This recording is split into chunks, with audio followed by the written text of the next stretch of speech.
Reviewing NHL games of November 19th, 2018. There's 9 games on the 19th, so let's get to it, shall we? The New York Rangers beat the Dallas Stars 2-1. Now, Dallas was one of 2 teams, the other being Las Vegas, or the Vegas Golden Knights, who played back-to-back games. FYI. Bishop went out in the third. Hudobin stepped in because he went down with a lower body injury. Hopefully he's not out for too long. New York Rangers have now won 6 straight on home ice after this 2-1 win over Dallas. And Radulov ate a banana. Yeah, he ate a banana on the bench. It's kind of funny, actually. Any case, first period, no goals. Second period, I feel like I missed out a chance for a really good joke there. Sagan scores the top of the second, gets his 7th of the year on the power play, assisted by Lindell and Spezza. Rangers, Vesey answers for them, getting his 7th of the season, assisted by Stahl and Howden. In the third period, Rangers make it 2-1. Scheidel gets his 4th of the season, assisted by Smith. Dallas goes 1 for 4 on the power play. Bishop saves 12 of 13. Of course, Hudobin came in and replaced him. More on him perhaps tomorrow. I'll let you know about that on the 20th. In any case, Lundqvist scored 16 of 17. Lundqvist saved 16 of 17 shots. I know you played the night before, but really? Only 17 shots?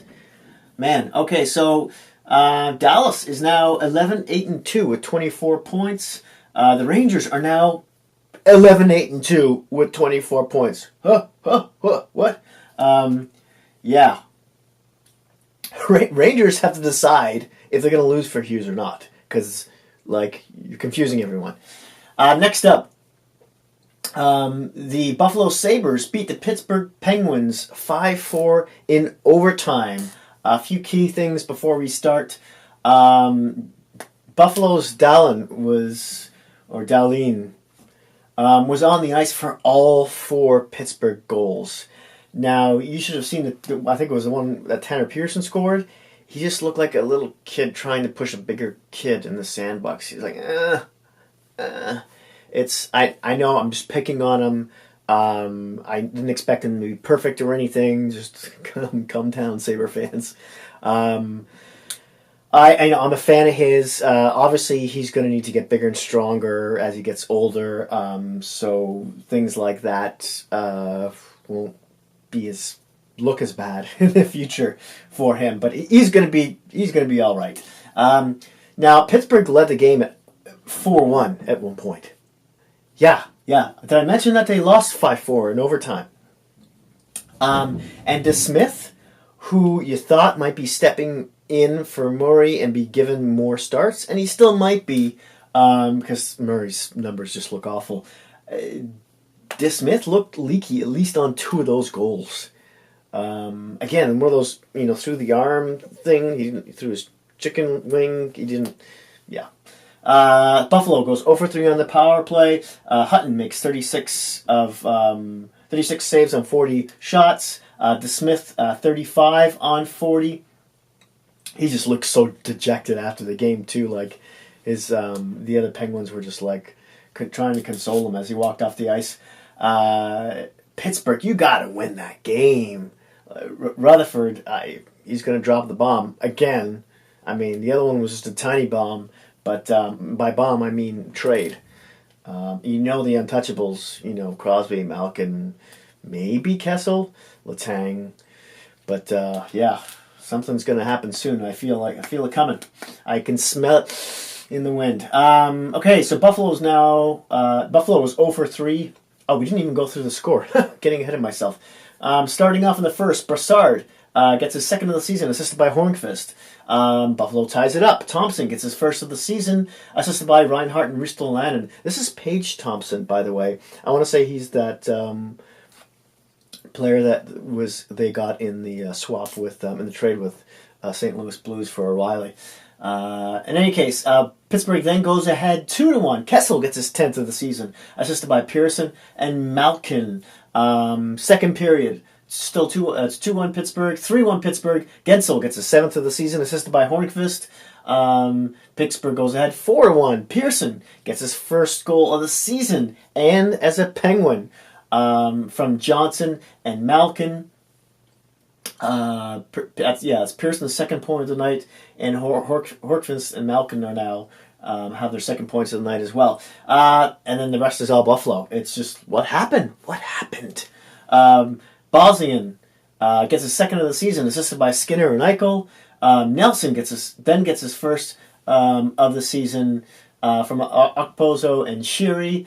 So it's now 4-3, 4-4 in the third period. We jump to the third period. Middlestat gets his third of the season, assisted by Okposo, who gets his second point of the night, second assist, and Bosnian, who gets his second point of the night. And then in overtime, he really should have. DeSmith really should have had that one, that's for sure. Eichel gets his 5th of the season, only his 5th goal. Assisted by Ristolainen, that's Eichel's second point of the game, and Ristolanen's second point of the game as well. Buffalo goes over 3 on the power play. So does Pittsburgh. Pittsburgh's, even their power play is sputtering right now. Hutton saves 36 of 40. DeSmith 35 of 40. Buffalo's now 13-6-2. 13-6-2 with 28 points. Buffalo. Yeah, I know, right? They're shocking everyone. They're challenging. They're in a playoff spot right now. Whereas Pittsburgh is last in the East, 7-8-4 with 18 points. I think the only teams worth are LA and St. Louis right now, if I'm not mistaken. Maybe there's one other team, but next game. Enough doom and gloom. Washington beats Montreal 5-4 in overtime, another extra time game. Some quick notes before we go over the scoring. Habs scored 3 goals in a minute and 15 seconds in this game. And Copley was pulled at that point, and Holtby came in relief. And that was the second period. Washington, Ovi got his 236th power play goal, and he now ties Mary Lemieux for 7th on that all-time list, on power play goal list. He also, I think it was in the third period, Ovi was sitting in his office, just whipped a one-timer right at Price, and Price just made this unbelievable save. You have to go watch this online. Because Ovi just has this slow clap for Price. He was just like, wow, and then he starts clapping. He even gives Price a little sort of side five as he skates by. It was pretty funny. You should see the highlights. In any case, let's get to the scoring here. Riley opens it up for Montreal. He gets his 2nd of the season, assisted by Pekka. And then Washington ties it up. Connolly gets his 3rd of the season, assisted by Carlson and Orlov. Then Washington makes it 2-1. Ovi gets his 14th of the season, assisted by Wilson and Orlov. Orlov gets his 2nd assist of the night. Second period. This is when the three goals happen. And Copley gets pulled. Gallagher gets his 10th of the season from the front of the net, if I'm not mistaken, assisted by Danault and Petrie. So that's 2-2. That's 2-all. Then it's 3-2 Montreal. Petrie gets his 2nd point of the game, his 2nd. What am I talking about? 2nd point of the game, 2nd goal of the season on the power play, assisted by Kotkaniemi and Domi. Then they go ahead 4-2 on a goal from Agostino. Gets his 1st of the season, assisted by Lehkonen and Kotkaniemi, who gets his 2nd assist of the night. That's when Copley gets pulled, and Holtby, I can't say anything, can't pronounce anything tonight, comes into net. Then Washington evens up the game. Is that 1, 2, 3, or makes it 4-3 in any case. They start their comeback. Backstrom gets his 6th of the season, assisted by Ju and Bowie. Now, This DJOOS, I've been calling him Jew this whole time, yet I've been watching the Washington games, and I hear the name Juice, and they love saying his name, the announcers and the color commentators. Oh, there goes Juice! Juice brings it around the corner. Juice! And I'm looking on the ice, and I don't see any juice. And the whole time, it's been the Jew. The Jew. I've been calling him the Jew. Anyways, I thought that was maybe just funny to me. Third period. Ovi gets his second goal of the game on the power play, his 15th of the season, and that's the goal that ties him for Mayor Lemieux for 236th power play goals and 7th all-time on the power play goal list. That's assisted by Carlson, who gets his second point of the night, and Wilson, that's his second as well. And then in overtime, Eller's sitting behind the net, the Washington net, with the puck, looking like maybe he'll pass it to someone, and he starts getting booed. As you know, he used to play in Montreal. He starts getting booed hard, just no love for the guy, for the ex-Hab. So he starts skating it up the ice. He makes a couple of passes, and then he ends up getting the goal while he's being booed. It was kind of a slap in the face to Montreal fans. I guess it was just, I'll just make them hate him even more. He got his 4th of the season in any case, assisted by Vrana and Kempe. Washington was 1 for 2 on the power play. Montreal was 1 for 2 as well. Copley saved 18 of 22. Price really looked good in parts of this game, but he should have had that overtime goal. Honestly, Eller was from the top of the circle. It was not even quite the circle. It was more towards the middle of the ice. It was a slap shot. He wasn't screened or anything. I think he squeezed through the chicken wing area, and he played really well all game, but he should have had that goal. In any case, he is looking better. He saved 29 of 34. Washington's now 10-7-3 with 23 points. They continue their roller coaster of a season so far. Montreal's 11-6-4 with 26. Still very decent record. One of the surprises this season. Moving on, Florida Panthers beat the Ottawa Senators 7-5. A lot of high-scoring games, most of them, anyways. Notes to this game. This is Hoffman's first time back to Ottawa, because the game was in Ottawa since he was traded, and they had a video tribute for him and gave him and everyone gave him applause and everything. It was very, very nice of the fans, and to reward them for their kindness, the last goal of the game is scored by him to put the dagger and make the game Florida's. And that extends his point streak to 16 now. 16 straight games, Hoffman. On a downside for Florida, Trocheck, their second-line center, had a really gruesome leg injury. His leg just bent the other way. It was not supposed to. Legs aren't supposed to bend that way at all. Like in the complete opposite direction is usually the way they go. That's how they didn't even want to show you too many highlights. They were like, the camera was from the top of the rink. They didn't even want to show you a close up. It was. I don't think he's gonna. If he comes back this season, if he comes back at all, it may not be till the playoffs. So that's a huge loss for Florida. And Anderson was for Ottawa. The goalie was pulled in the second period. Obviously, with all these goals raining in on him.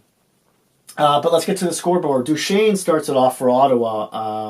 I guess his 9th of the season, assisted by Jarls and Shabbat. 1-0 Ottawa. Then Florida bursts for four goals right in a row. Brouwer gets his 4th of the season, assisted by Leminko. Am I still on camera here? Yeah. Barkov makes it 2-1 Florida. His 6th of the season on the power play from Trocheck and Yandel. McCann makes it 3-1 Florida. His 2nd of the season, assisted by Hunt. And then Dadonov makes it 4-1 Florida, still in the first. His 9th of the season, assisted by Barkov, gets his 2nd point of the night, and Ekblad. Moving on to the second, Ottawa Pitt's a little bit of a comeback here. Duchesne gets a second goal on the night, his 10th of the season, assisted by Batherson. Then, so what are we talking about? It's 4-1. It's not 4. It's now 4-2. Ottawa makes it 4-3. Yeah, this is happening. Batherson then scores, gets his second goal of the season on the power play, assisted by Duchesne, who gets his second or third point of the night, and assisted by Lajoie as well. Florida then answers back. Because where were we? It was 4-3 Florida. Holy makes it 5-3 Florida. Gets his first of the season, assisted by Leminko and Ekblad, who both get their second points of the game. And then Vetrano makes it 6-3 for Florida, still in the second period. His sixth of the season, assisted by Leminko, who gets his third assist on the night, and Huberdeau. What did I just skip over? I just skipped over a couple of goals. I'm so sorry. How did I go from the first? Yeah. So where were we? We're at the end of the second, and Florida was winning 4-5-6. Was winning 6-3, and I missed these two Ottawa goals here at the beginning of the third period. Oopsie. Smith makes it 4-5-6. Makes it 6-4 with his third goal of the season, assisted by Ryan and Borowicki. And then 1, 2, 4, 5, 6. I haven't slept much. 4, 5, 6, 6, 3, 6, 4. That's 6-4, and then 6-5. Tkachuk scores for Ottawa. He gets a sixth of the season, assisted by Stone and Tierney. And then Hoffman then makes it 7-5. Assisted by Leminko and Huberdeau. My apologies, I had like 4 or 5 hours sleep. That's my story. I'm sticking to it. Florida goes 1 for 2 on the power play. Ottawa goes 1 for 5. Reimer makes 33 saves on 38 shots. Anderson 16 of 22. Of course, he was pulled. Florida is now 8-7-3 with 19 points, and Ottawa is now 9-9-3 with 21. Next game, the LA Kings beat the St. Louis Blues 2-0. This is the game that finally broke the camel's back, because soon after this game, Mike Yeo was fired. That's right, he's no longer coach of the St. Louis Blues. I'll release a video on that coming up very shortly as well, if it's not up already. First period. A couple side notes here. St. Louis has now gone scoreless in 142 minutes. Yeah, I think they've been shut out in back-to-back games here. And LA's rookie goalie Peterson gets his first NHL shutout, and he was amazing in this game. He was really good. I mean, St. Louis really lacks finish, but man, he was good. He's been, ever since he stepped into the net, I believe in a relief of their other backup netminder Dubaj. Right? Oh, I can't remember his name for the life of me. In any case, I think it was against Toronto where Peterson made his first appearance.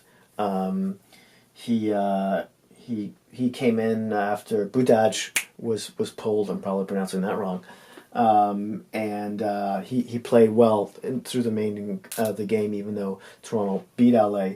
But he's been playing ever since, and he's been pretty fantastic. LA's just they're a goalie machine, that team, even if they can't win any games. First period, no goals. Second period, Luff gets his first of the season from Kempe and Hagelin. And then the third period, Kopitar gets his sixth of the season from Brown and Doughty. And LA has no power play to speak of. St. Louis didn't take any penalties, and St. Louis goes 0 for 2 on the power play. Peterson makes all 29 saves. Allen makes 25 of 26. He didn't look bad, and the lone goal was a nice shot on the rush, top of the circle. Some of the higher tier elite goalies might save those, but it was a good shot. LA is now 7-12-1 with 15 points. Yee! Worst in the league. St. Louis is now 7-9-3 with 19. Wow. How does this... On a game that Allen finally plays well, they finally get some good goaltending. You know, Johnson has played the odd good game. They can't score any goals now. Towards the beginning of the season, the first half of the season, I want to say the first 12 or 13 games, they were one of the highest scoring teams in the league. All of a sudden, they've fallen off the flat earth, so to speak, and maybe they'll be calling about Nylander now. Perianko, anyone? Okay, next game. Nashville Predators beat the Tampa Bay Lightning 3-2. Do I have any notes on this game? No, not really. This could be your potential Stanley Cup final this season. Who knows? Both teams came into this game with 29 points.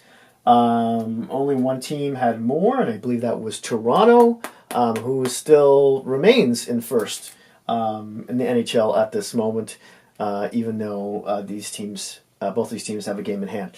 In any case, let's get to the scoring. Hedman starts off the scoring for Tampa, gets his fourth of the season, assisted by Point and Cernak. Nashville then ties it up. Turris on the power play gets his fifth of the season, assisted by Jankrock and Ekholm. And then second period, Nashville goes ahead 2-1. Forsberg gets his 13th of the season, assisted by Ekholm, who gets his second assist of the night. And Johansson then makes it 3-1. Nashville gets his second point of the night.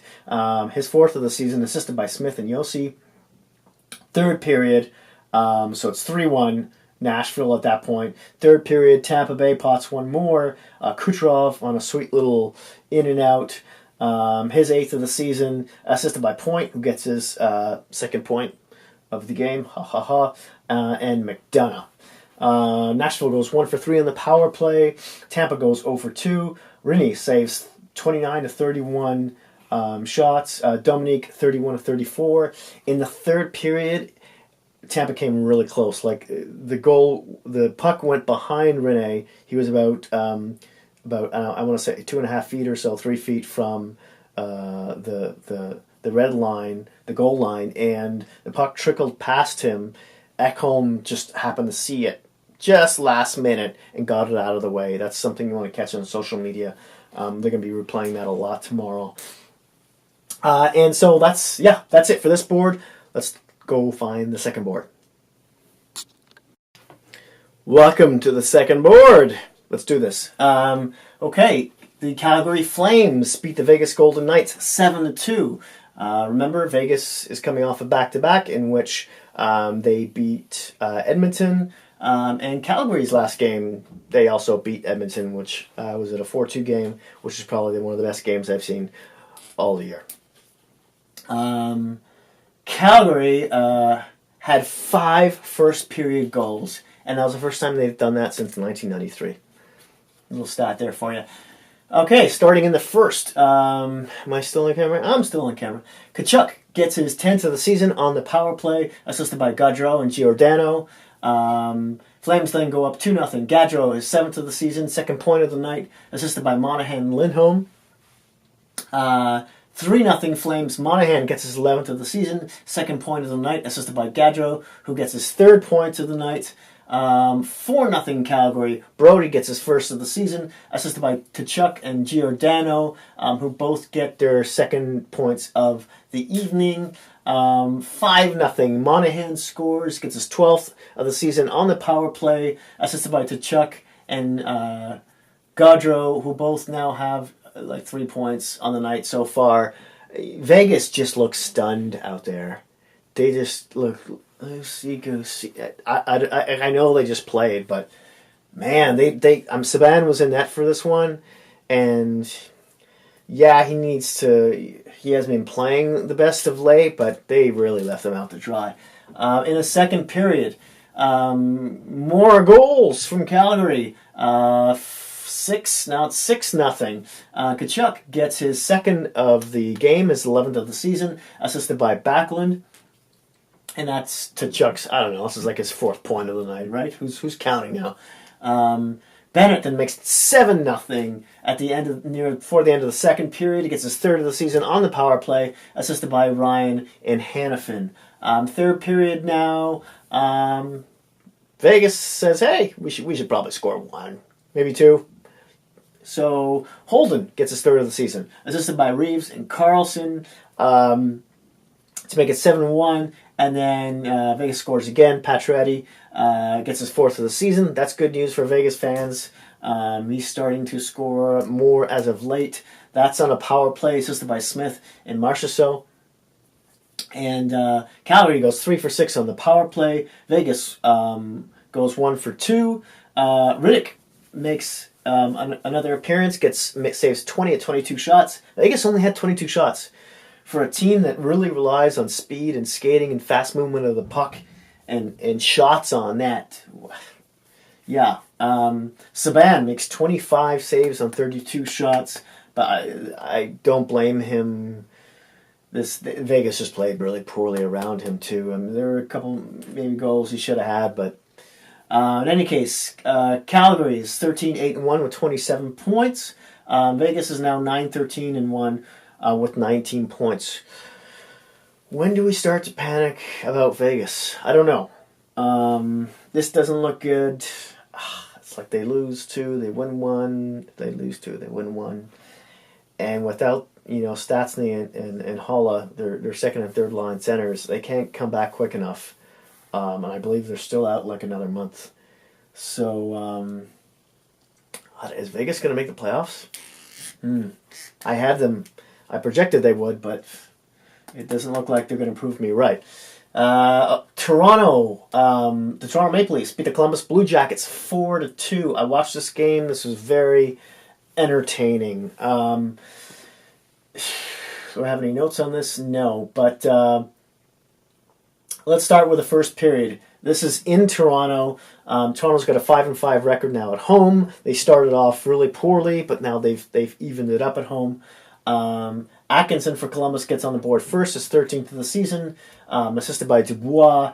Then Dubois scores to make it 2-0, his 10th of the season, assisted by Atkinson and Panarin. That was a bit of Hainsey's fault on that one. It was a giveaway, and might have made him mad because he ended up getting a couple assists on the night. In the second period. Now, Toronto was pretty much well flat for the most part in most of the second. Maybe in the beginning they were okay, but they looked flat and they looked a little tired from a long road trip, but out west. But the only one skating really was the fourth line, with Gauthier, Ennis, and Levo, and Ennis just some sweet moves behind the net, just undressed the defenseman. And came around and just a real nice goal, assisted by Gauthier and Hainsey. I think it's like Gauthier's second assist in 8 months or something. And then this one, Toronto ties it up. Tavares gets his 13th of the season, assisted by Marner and Kapanen. You knew these guys were getting on the board. Just beautiful goal. I mean, aren't all that line's goals just gorgeous? You got to see that one again. Marner goes in. Takes the shot, but gets the rebound, but passes it back to Tavares, who's screeching in with a defenseman, just cloaked over him like a cloak, and he still scores a goal. Really beauty of the goal. You should check that out online. You should see the highlight. And in the third period, Toronto makes it 3-2. Excuse me. Hyman on a deflection. His second of the season, assisted by Riley and Tavares. That's right. Riley got another point. He still leads all defensemen. And Tavares gets his second point of the night. And then the empty netter here, Hyman gets his second goal of the game, third of the season. When does that ever happen? Assisted by Marner and Hainsey, who both get their second points of the night. And for this one, it was sort of somewhat similar to Hyman had the goal. It was an empty net goal, but it was the hardest work a player has ever done to get an empty net goal. He literally was wearing the Columbus player like a jacket as he went halfway down the ice, right up until he put the puck in the net.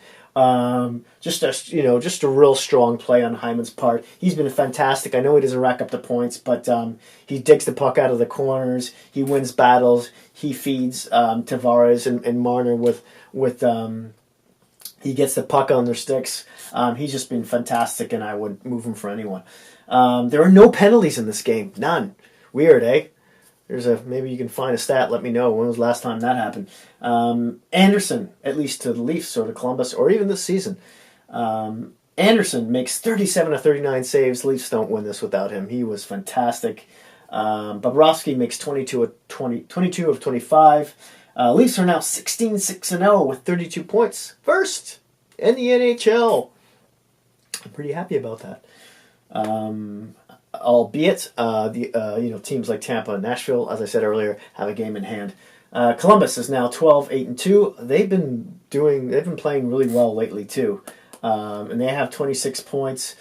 Last game of the night. Let's get to this. Winnipeg Jets beat the Vancouver Canucks 6-3. Some notes on this game. Pettersson leads all rookies in goals and points before this game started. And, excuse me, I'm trying to read my own writing here. 12 goals in first. Oh, yeah, okay, so, and Pettersson has also been the first player with 12 goals in his first 17 games since Alexander Ovechkin did it in 2005. Little fun fact for you there. And Winnipeg outshot Vancouver 23-7 in the first period.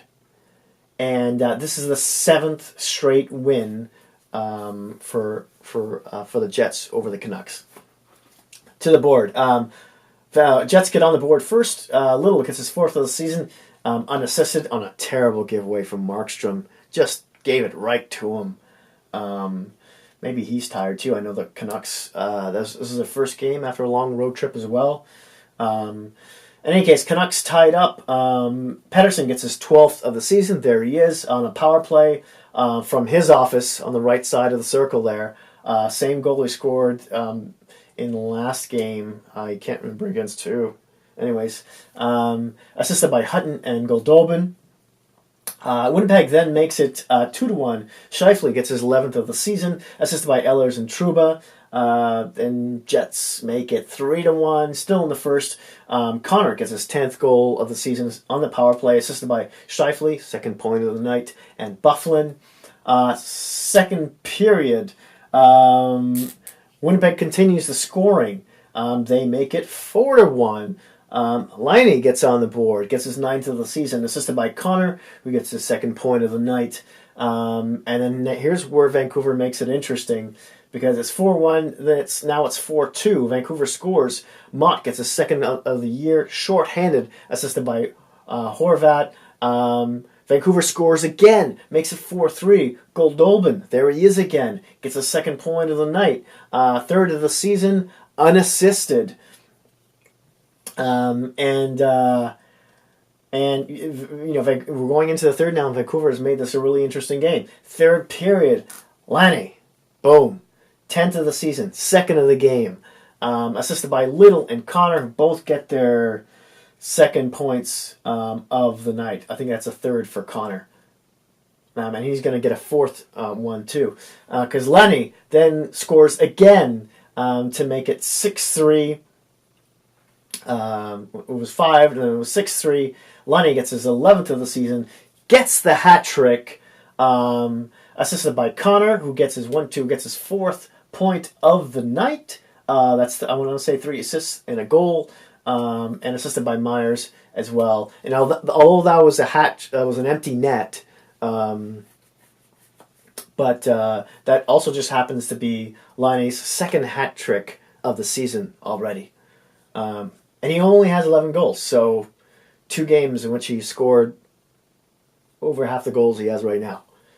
Bit of a streaky player so far, but at least he's scoring, right? Winnipeg is 1 for 5 on the power play. Vancouver is 1 for 3. I don't doubt by any words. I don't doubt that Laine won't pick it up, and I'm sure he'll get at least as many goals as he got last year. In any case, yeah, where was I? Winnipeg went 1 for 5 on the power play. Vancouver 1 for 3. Hellebuck made 22 of 25 shots. Vancouver only had 25 shots. That's it. Markstrom made 43 of 48 shots. Winnipeg almost put 50 shots on that. That's crazy. Winnipeg's now 13-5-2 with 28 points. Vancouver's 10-12-2 with 22. They're sort of coming down to earth here. I believe Besser was not in this game as well. He's still injured. They could really use him back. And they're a long road trip. But are they falling back down to earth? Are they going to be a roller coaster all season? We'll see. In any case, this is the only game on for Tuesday, November 20th. Edmonton versus San Jose. This video's been way too long. Thank you so much for watching. Hit like if you like that video. Please subscribe if you haven't done so already. And if you have any friends or any hockey geek pals, maybe in your fantasy pool or something, please don't feel shy about sharing. And I'll see you soon.